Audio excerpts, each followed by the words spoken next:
Ganito naman siya pag naka-landscape, no? Yan. Ganyan yung cellphone natin. Pag nagmumotor tayo, bang, bang, bang! Wang, wang, wang, wang! Ganyan tayo, no? Yo, for today's video nga is magbubukas tayo ng parcel na binili natin. Strap siya sa helmet. So, dito siya nakamount, dito sa may helmet. Kasi usually, ito talaga yung maganda siya pang video kasi pwede mo igalaw-galaw yung helmet. Although meron akong binili na pang vlog. Ito yung parang sa katawan lang siya.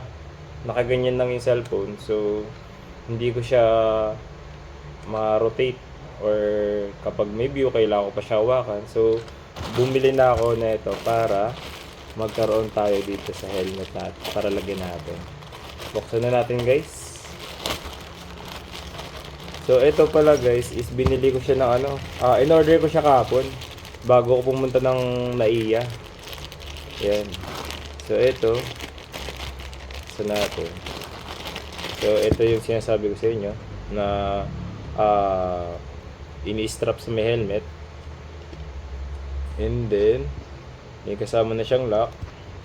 May goma na rin para, para hindi mahulog yung cellphone.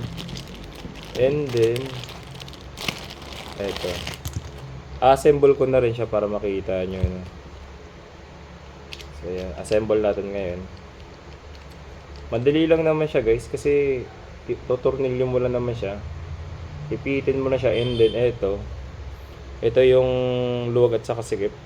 So napakadali lang. Ayan, pag naigpitan nyo na to,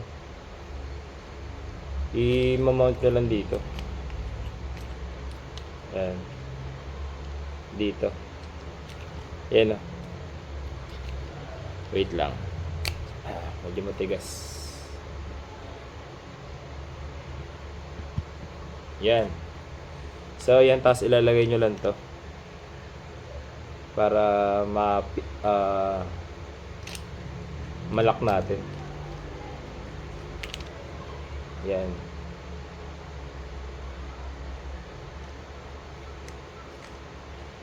Yan.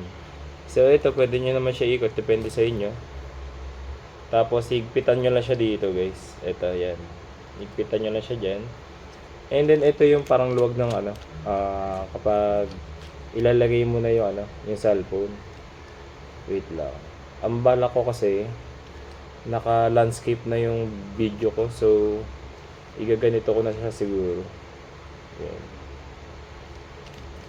Yan. So, ganyan siya guys. And then, ito yung helmet ko na pinanda-daily use ko. And then, tanggalin muna natin to, yung parang kin guard nya, para maikabit natin to.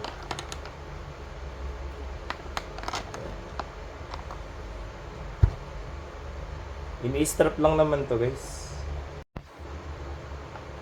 So, eto na siya guys. So, ganito magiging itsura niya pag naka-mount na siya dito sa may helmet natin. Yan, parang ganito. Yan, nakaganyan siya guys. Yan. Ito siya guys pag nakalagay sa cellphone ay sa helmet natin.